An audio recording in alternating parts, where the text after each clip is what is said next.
Interesting thing. I mean, how much have you looked into the science of weight cutting? Yeah, it's there are certain drugs you can use that I believe aren't banned that you can do like pretty hyper aggressive fat loss in short condensed time frames. And Like what drugs? like, have you ever heard of DNP? No. Dinitrophenol. It was used in explosives in World War One, and then they found out that after the workers were like creating the bombs, they were overheating and dying, and they figured out it was because it was being absorbed transdermally and increasing their metabolism so much that they were like internally overheating. Whoa. Yeah, and they marketed it as a fat loss agent for however many years in like the, I don't know, like decades ago, like almost a fucking 100 years ago at this point. And people started dying because it's very easy to miscalculate your dose or use like the lethal dose is not that far from the effective dose. Oh, God. And people were overheating and dying, and they took it off the market and it's become illegal. But as far as I know, I don't think they actually test for it in USADA. Like if you put in like their drug database 2,4-dinitrophenol, I don't think they test for it. And there are certain other things too, but like there are a lot of loopholes on, like I don't even think they test for like stimulants outside of competition either, like amphetamines and whatnot. Really? Yeah, so there are like a lot of things you could do to like nuke your appetite, increase fat energy expenditure significantly, drop water weight potentially more aggressively, and cut harder than would otherwise be like naturally possible potentially. Yeah.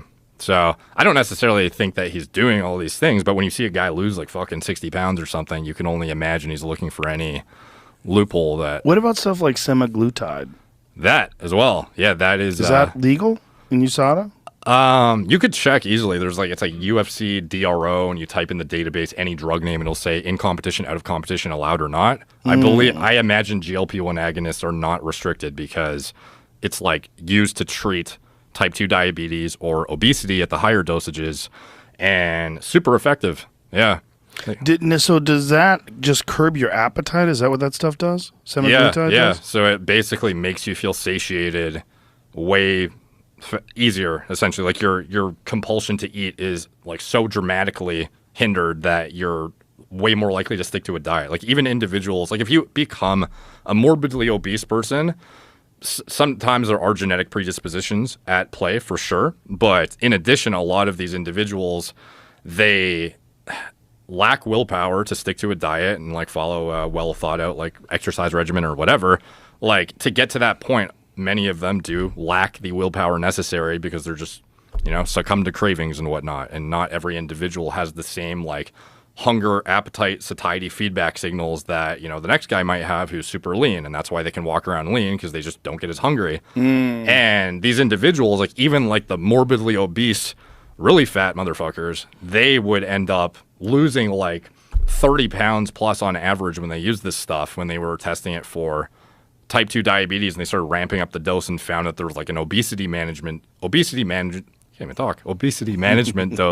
that was like hyper effective for these guys to lose, 30, 40 pounds, which is like very, very effective for managing, hemoglobin A1C, fasting insulin levels, fasting glucose levels, and becoming far more healthy individuals as a result. But it's as a consequence of the weight loss, but these individuals would typically overeat otherwise, and they start using this drug, and all of a sudden they don't feel, compelled to eat nearly as many calories.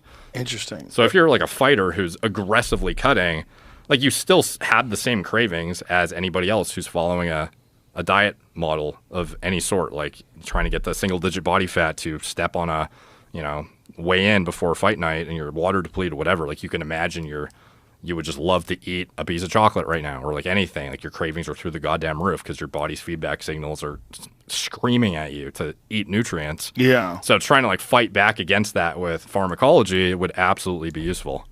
Do you think that using semaglutide though would affect physical performance because of the diminished appetite? Is there any other sort of feedback loop that would let you, like maybe you wouldn't take in the nutrients that are necessary to have a good workout or something? Potentially. Like it, there we go. Not prohibited.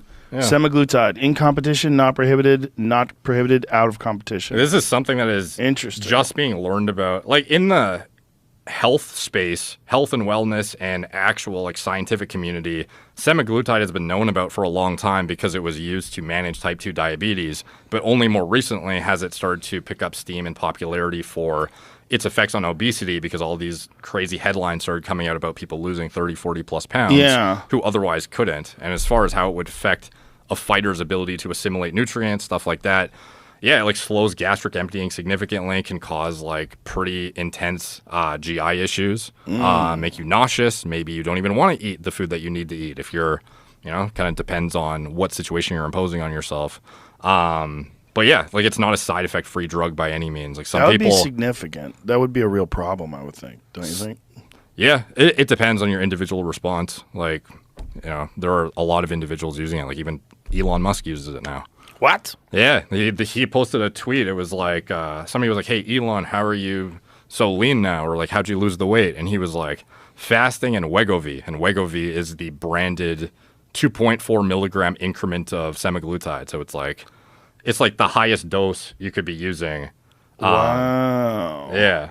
So how's he look now? A lot thinner. Does he? Yeah. Show a picture of Elon Musk looking jacked. Like that. Have you seen that thing that Beeple made us? Yeah, that's Elon. Crazy. That's supposed to be, it's called Giga Chad. As if he was following the 9 ancestral tenets. Yeah, if he was like just eating raw liver, sunning his balls. He said he used popular weight loss drug to get fit, ripped, and healthy. He does look thinner there. Yeah, there we go. That was the tweet. Let's see. Oh, yeah, looks quite a bit thinner. Well, you know what? There was a photo of him on a yacht where he looked like a wine barrel. Yeah. He got big. The guy works fucking 16 hours a day. Sometimes it's unflattering angles, though. You're, pushing your stomach down, whatever. Retweets. A little fasting and Wegovy. Yeah. So Wegovy is like there are different increments of dosage from the company that makes it, and the lower dosage, like the drug is semaglutide, and I think the lower one is called Ozempic, and it's for diabetes management, but it's basically just like a pen that's like in 1 milligram increments, and that's the diabetes management dose. There's other smaller increments too, but 2.4 milligrams is like the max well-tolerated dose, where for obesity management it's like significantly more effective. I would think that for a fighter, if that really does have all those gastrointestinal issues and the net ROI might be negative for some of them. I would think so. Yeah, it depends. Yeah. What other thing? It's a limited supply for that drug right now. Of course. We've talked about it 15 times. You can't get it. All these fat people are so mad. Yeah, well, lose weight. It's like the value of willpower is very underappreciated, but I get it. And especially when someone is they're